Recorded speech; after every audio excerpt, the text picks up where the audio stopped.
A handout, you're going to want to get that if you don't have one. There should be enough for everybody. Where are those handouts? Back in the back? John Best has got them. And so why don't we begin with prayer, and then we'll get started. Heavenly Father, thank you so much for the gift of your church. And as we contemplate one of your great saints, St. Patrick, that you would inspire us for missionary work and service in this world. And we bless you and thank you for all your gifts of this congregation and the call that you place on our lives. In Jesus' name, amen. Amen. Well, I want to teach on a little bit of the missionary methods of St. Patrick, because as I think about the Church of St. John the Divine, a lot of what we kind of naturally do in this congregation has a very similar feel to the missionary methods of St. Patrick. One of the key things, and we'll say more about this, but the missionary methods of the Irish really emphasized hospitality. And this is a congregation that really likes to fellowship and party, which would fit right in with the Irish. And so I'm excited to give some of this. A lot of if you want to go deeper in the study of St. Patrick, a couple of books that might be worth reading, and they're fun reads. One is How the Irish Saved Civilization. That's a pretty popular book. I think Thomas Cahill wrote that. But a more focused Christian study is called The Celtic Way of Evangelism. Is that all new? I don't think so, but sometimes you're going to get pearls of wisdom. You just got to write them down, Nikki. As soon as they come out, you just write them down. So The Celtic Way of Evangelism, and that's by George Hunter. But a lot of what I'm teaching today comes right out of the Celtic Way of Evangelism. It is a great, great book. And I think in our day and age, it's the method that we need to be thinking about with respect to sharing the gospel. So St. Patrick, he was a young boy in Scotland, actually, when the Irish came and invaded and took him into captivity. And so he was a slave and a shepherd for one of the tribal kings in Ireland. And Ireland was governed by a lot of different tribes and tribal kings at the time. And we're talking, I had David Laster look up the dates. 385 to 461 is St. Patrick's dates, roughly. There's a lot of legend with St. Patrick, and it's kind of difficult to ferret out what's fact and what's legend. You know why St. Patrick drove the snakes out of Ireland? Do you know this? Because he couldn't afford the airfare. So there's a lot of legends. You just got to be careful with some of it. But one of the great documents. And I encourage you to Google this one too. Write this down, Nikki. The Confession of St. Patrick. And you can find this online and Google it. And it has Patrick telling in his own words some of his story as a person who was sharing the gospel in Ireland. And this was written later in his life. But I'll just read a little bit of this so you can get a flavor for this. I, Patrick, a sinner, a most simple country man, the least of all the faithful and most contemptible to many, had for father the deacon Calpurnius, son of the late Podius, and a priest of the settlement of Benevum Tabernae. I'm sure I'm saying those wrong. He had a small villa nearby where I was taken captive. I was at that time about 16 years of age. I did not indeed know the true God, and I was taken into captivity in Ireland with many thousands of people, according to our deserts. For quite drawn away from God, we did not keep his precepts, nor were we obedient to our priests, who used to remind us of our salvation. And the Lord brought down on us the fury of his being, and scattered us among many nations, even to the ends of the earth, where I, in my smallness, am now to be found among foreigners. But it was there that the Lord opened my mind to an awareness of my unbelief, in order that even so late I might remember my transgressions and turn with all my heart to the Lord my God, who had regard for my insignificance and pitied my youth and ignorance. And he watched over me before I knew him, and before I learned to sense or even distinguish between good and evil. And he protected me and consoled me as a father would his son. Patrick was a lot like King David. He was a shepherd. And so he had that sort of relationship with God like David did, where, he always praying to the Lord under the stars and having sort of that psalmist relationship. And he would hear the voice of God. And Patrick learned to trust that voice that he was hearing from the Lord. And so one day he was out there tending the sheep, and he heard the voice of God say, basically, get out of Ireland. He was told to go south, and I'm going to set you free. And so Patrick followed the voice of the Lord, and he came to a ship that was about to leave, and he told the captain, I'm supposed to go with you. And the captain's like, no, you're not. God told me to go with you. And so he ends up on the ship, and they have sort of a Jonah experience where things aren't going well. And he says, this is because of the Lord. And he goes, well, you better pray to your God. And so Patrick ends up freed by God's command from his captor. But then the Lord calls Patrick. Let me just stop there. So around the 400s, the Roman Empire had become the Holy Roman Empire. And so what you can see here are the colors or the different dioceses of Rome. So they would have had a diocese of Britain up in the British Isles. But notice that Ireland, which is the far top left island, is gray. And so that was the outer boundary of the Roman Empire. And so the Irish were considered uncivilized. They were the barbarians. And ancient maps often would have the boundaries of civilization marked off, and then they would have a line that says, and here lie the monsters. And so that's what the barbarians and the monsters and the sea monsters and everything are outside the boundaries of civilization. And so Ireland was like that. It was considered just pagans and unchristian, uncivilized. And so Patrick ends up back over in Britain, and he is, enters the priesthood and finds these mentors that he spoke about in his confession, and is taught the faith, how to be a priest.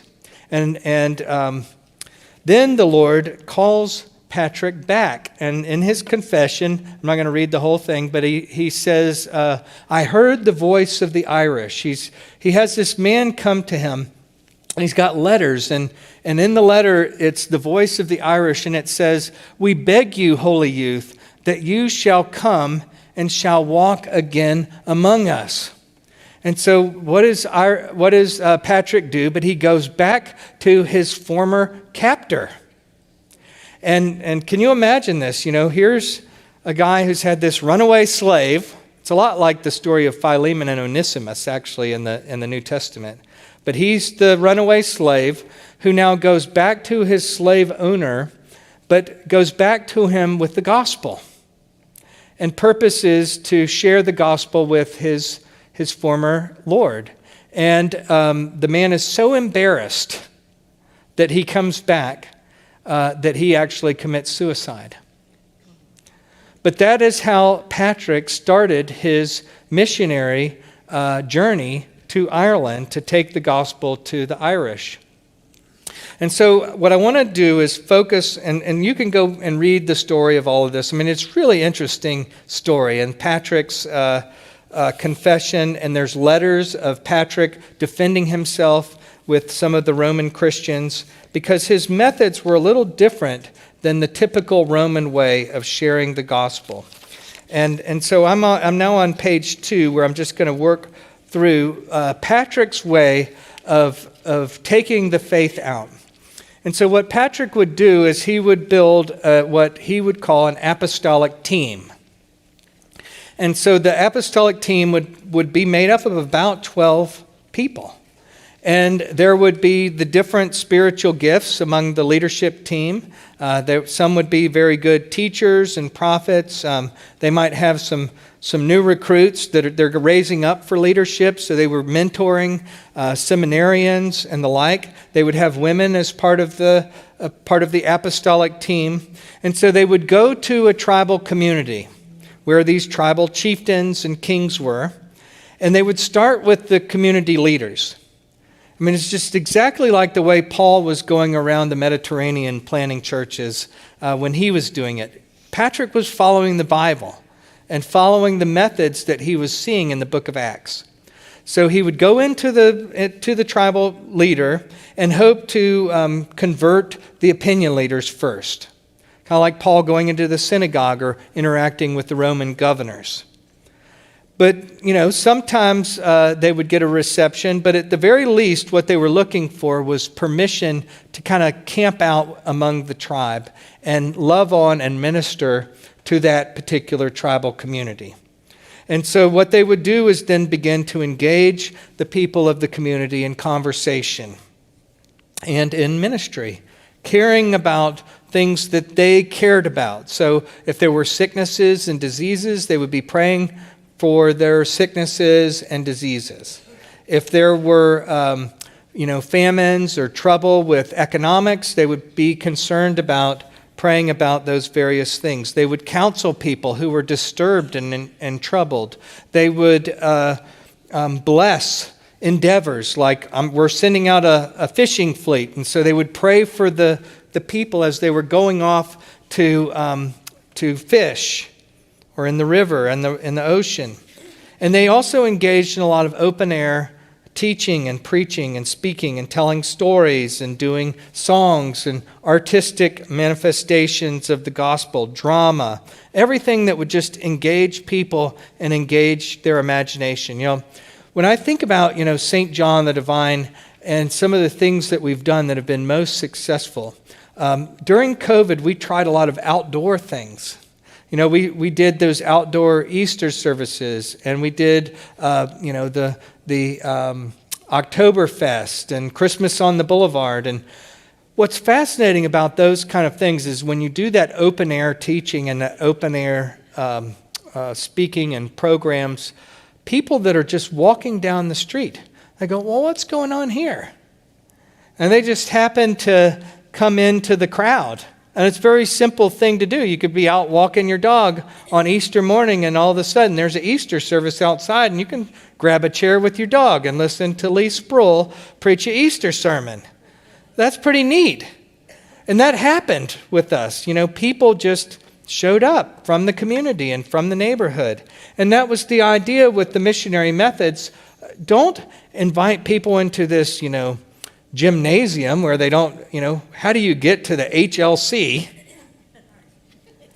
Get outside and make it easy for people to hear the message and to see something that might inspire them or engage their spiritual imagination. And they would open up questions and answers for the crowd. Again, very much like the way the Apostle Paul, you see him doing it in the book of Acts. But their goal was to welcome those who were responsive to the gospel into their fellowship so that they could begin praying with them, teaching them more about the Christian faith and conversing with them and getting to know about their lives and breaking bread with them. And then from those people reaching out to responsive family and friends. I had a priest in Orlando. One of the largest Episcopal churches in the Orlando area is All Saints in Winter Park. And so when I was a young seminarian, there were 3 or 4 priests on staff, but there were also 3 on the sexton staff, which is the janitorial staff. Episcopalians, we have these cool words for things like janitors, sexton. And so they had Joseph, who went by Jose, Jesus, so his name tag said Jesus. And then there was Theo, which is the Greek word for God. So you had Joseph, Jesus, and God were the janitorial staff at All Saints. And so one day I was talking to Joseph, and Joseph said, I am a church planner. Joseph was Hispanic. He had a cleft palate, and he was very difficult to understand from an English speaking perspective. But I said, really, you're a church planner? He says, yeah, this is just my side job to make some money. I said, well, what do you do to plant churches? And he says, well, I go out and I just ask God, where do you want me to plant a church? And I just, I'm waiting for his guidance. And then I say to the Lord, Lord, show me the most down and out person that I can minister and share the gospel with. And so the Lord shows me the most down and out person. And I tell them about Jesus and about how God wants to help their life. And all of a sudden they give their life to the Lord, and he starts to change their life.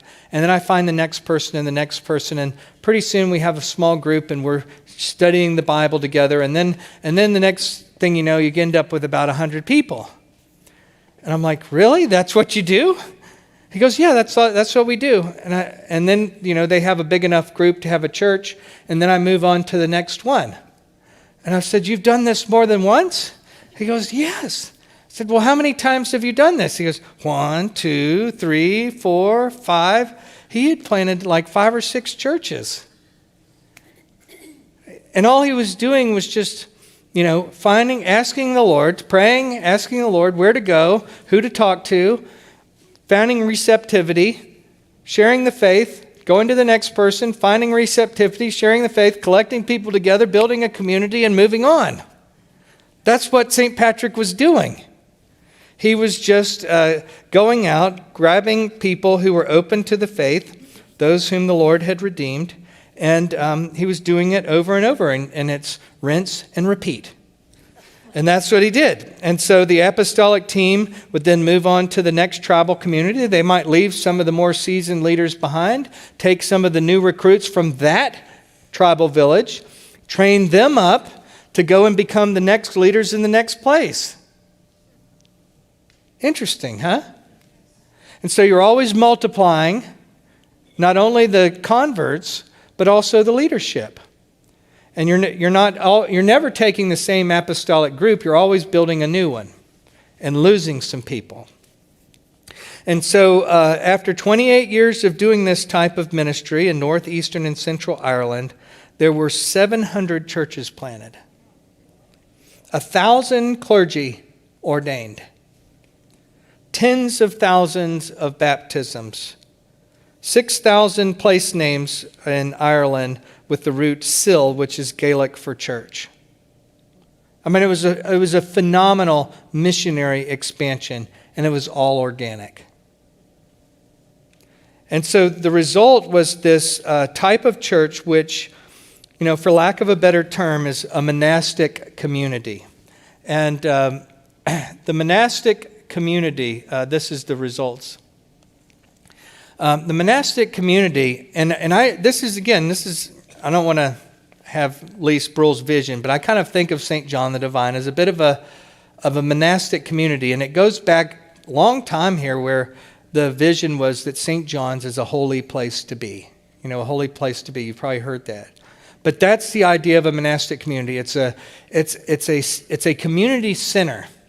And it's bustling with activity, all kinds of things going on, of different activities and things for people to get engaged in and involved in. It's a center of Christian education. It's a place where you come and you can learn about the faith and you can grow in your knowledge and love of the Lord. You can get trained up how to do mission work. It's a place where you can find mediation for conflicts and care if you have needs.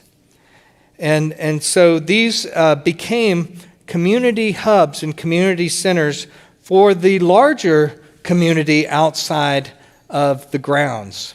And the idea is that the actual complex of the monastic community, the sort of the campus, was supposed to be like a Garden of Eden kind of experience. That you came on the campus and it was beautiful. It was aesthetically pleasing to look at things, and it was very artistic. There was a lot of art in the Celtic Christian expression. Lots of crafts and beautiful things, and the architecture and the paintings and everything. And so you would find it to be a beautiful place, the gardens, but you would also be encouraged that, when you're in the monastic community, in the campus, this is a place of love and joy, and you would get to experience authentic Christian relationships. It'd be a safe place, a place of flourishing in human relationship. That's not to say there isn't tough stuff out there, but in here, we have a little taste of Eden and what the Christian life is like. And so the community was to be a model for what the world's community could one day look like. I'll read this paragraph. This enclosure or termon was to be a place free from all aggression. Violence was legally and absolutely excluded by this precinct. Monastic settlements were anticipations of paradise in which the forces of division, violence, and evil were excluded. Wild beasts were tamed, and nature was regulated. The privileges of Adam and Eve in Eden, received by God but lost by the fall, were reclaimed. The living out of this vision of an alternative world involved all the people who were brought within the enclosed space. That's from Philip Sheldrake's Living Between Worlds book. So a community is being fostered within the larger community. And so the concerns in the Celtic way of evangelism was for middle and lower level concerns versus top level concerns. Let me see, do I have... No, let me go back. Let me define what I mean by that. Top level concerns are like the ultimate issues, heaven and hell and the sacred realm.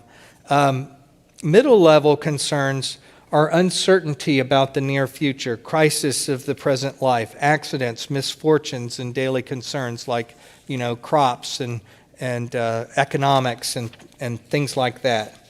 And so lots of the Celtic prayers come across fairly mundane, the kinds of things that they're praying for. I will kindle my fire this morning in the presence of the holy angels of heaven.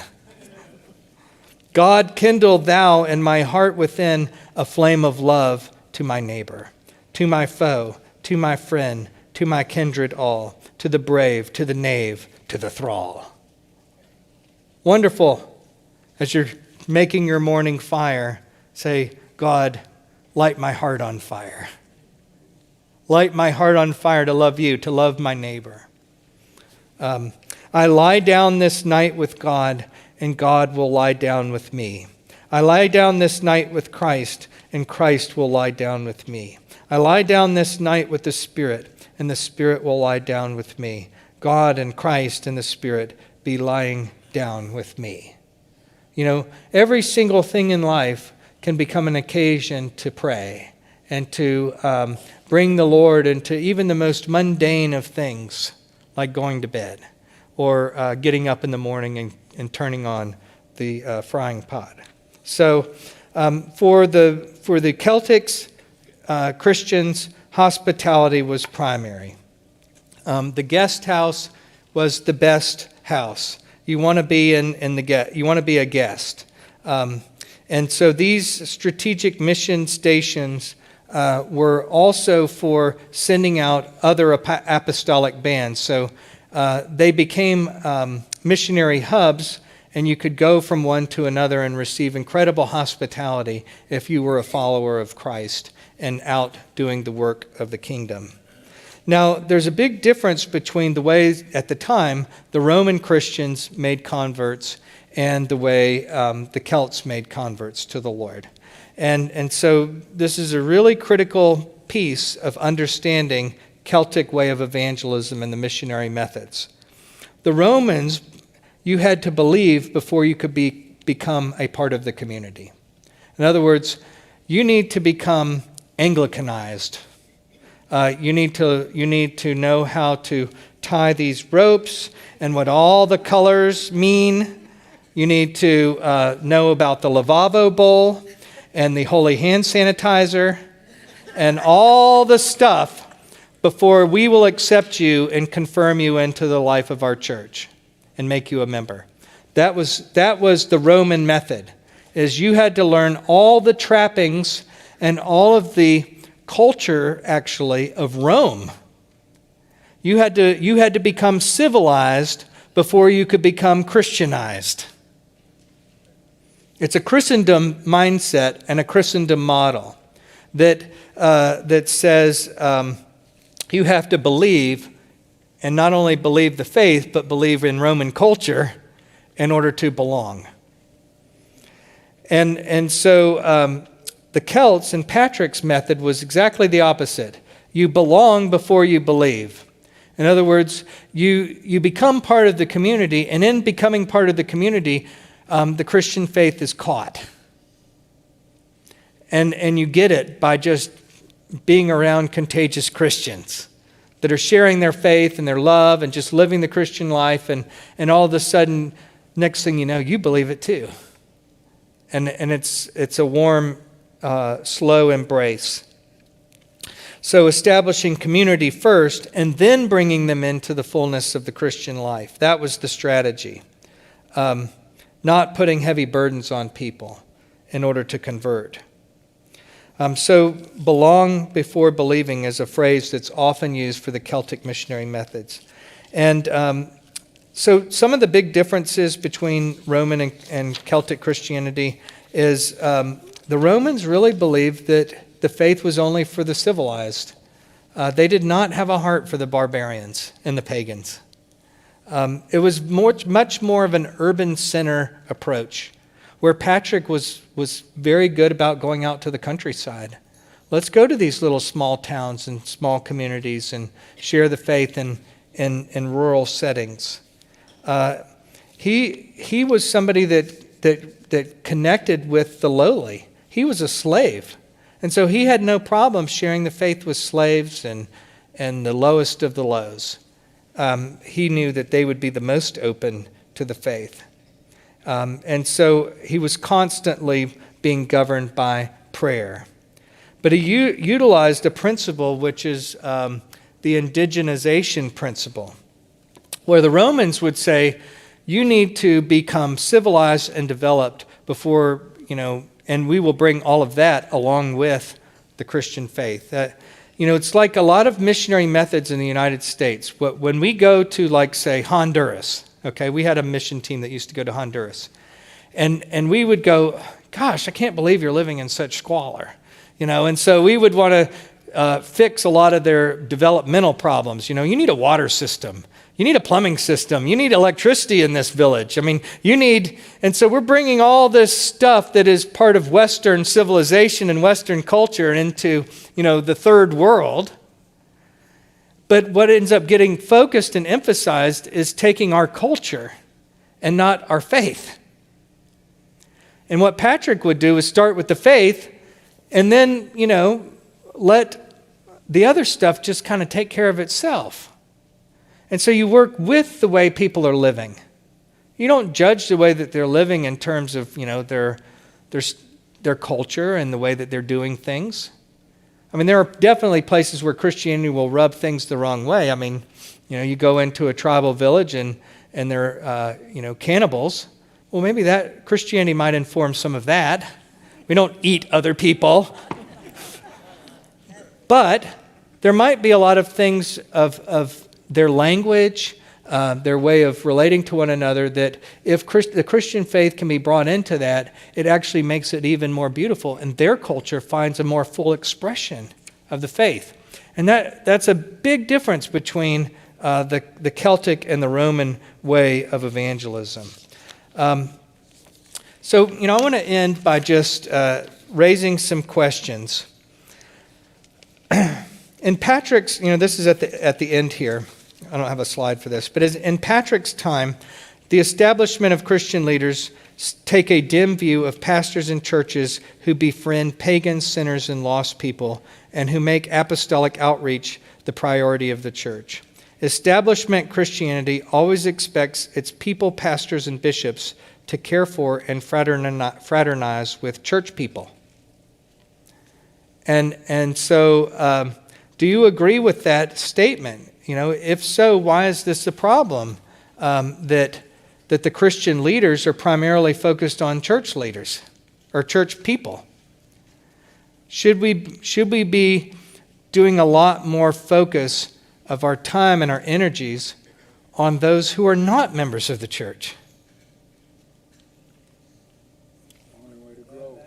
Yeah. As in the case of ancient Roman wing of the church, denominations are still substantially in the hands of the less apostolic wing of the church, which works overtime to gain and retain institutional control.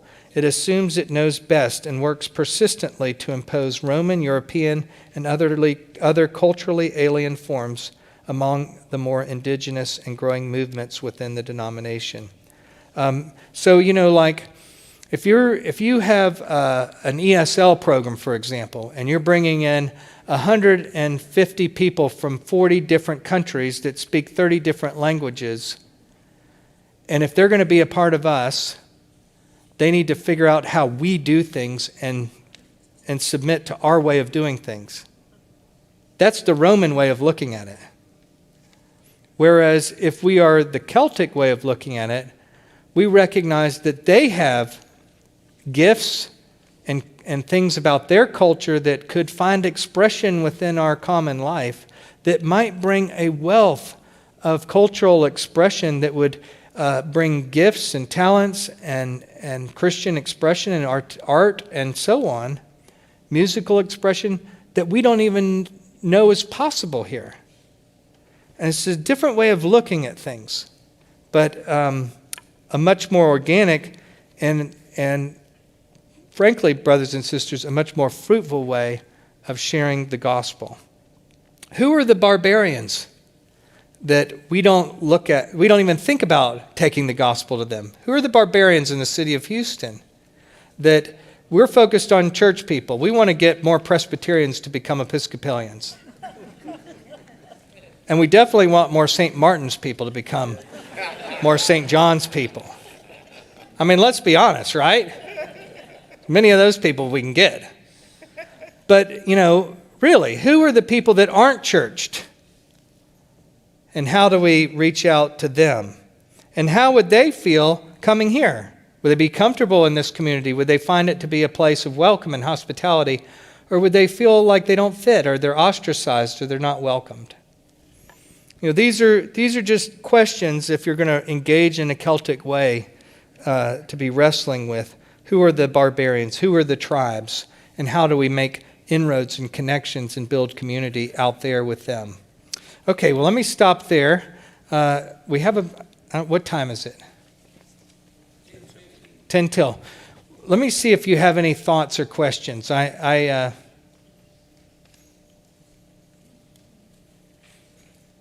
want to implement this? How do I want to implement it? I'm leaving. I'm not going to do a thing to implement it. I'm just throwing this little bomb out there and let you wrestle with it. We have a campus here that is very extensive. How can we use this campus to get people in, not for a religious service, but for other activities? You already talked about that. Yeah. You have other ideas of expanding that kind of involvement. Well, I think as far as what St. John's is already doing that exemplifies this, the ESL program stands out in my mind as the best example of what you're doing already that's like this, where you have invited the community to come in and you're offering them English classes, which is something that people want. And as we're engaged in teaching English, we have 25 volunteers from St. John's who are just doing life with folks and getting to know them and build relationships and sharing life together and having meals together and going on trips together. And eventually, many of those people have started to become part of our church, and they're members of our church, and even getting baptized and so on. And it all happens very naturally that way.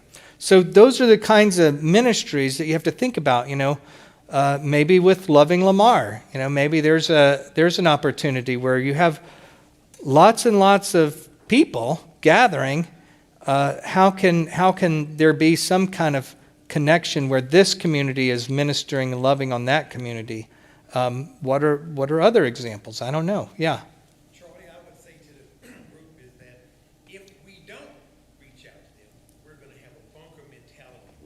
And if you look at the crime in the city, and people get scared, so they have a bunker mentality. The only way they can change that behavior is reach out. Yeah. And bring those others with God and Jesus Christ as the starting point. But we can't live in a bunker mentality here and think that we're hunkered down right over here in River Oaks, that nothing's going to happen. We got control. We can't live like that. Yeah, I think that's the main difference between the Roman monastery and the Celtic monastery. The Roman monastery was a holy huddle where we escaped from the world. And the Celtic monastery was a resource to the world. It's a different mindset. Yeah, Kind of like Paul speaking about the altar of the unknown God. Paul's speaking to the altar of the unknown God. Yeah. And instead of saying that's heathen, that's barbaric, he said, wow, I've got a name for him. This unknown God that you're worshiping, that's great. His name is Jesus. And would take what they had, and that was the great thing that Patrick did. They didn't get rid of all the druid places of worship. They said, this is a perfect place. This is where you've been worshiping. So we now begin to worship Christ here. Yeah. Work with what they had. Like this picture up here of Patrick holding up the clover. The clover was a symbol for the Celts for a whole lot of things. It was a sacred symbol. And what Patrick did is he goes, well, there's three. So there's God the Father, God the Son, God the Holy Spirit. And he took what was a sacred symbol and he says, that's like what you're saying, the unknown God. It's right here. It's in everything that we're already thinking about. He's here. And that proves that he's here because Yeah. you're already thinking about him and you have. Yeah, whatever can be affirmed, you affirm it. And you build on it. Yeah, good. Well, let me stop. And so grateful for all you're doing. And I'm going to go do the 11 o'clock service. So, thank you.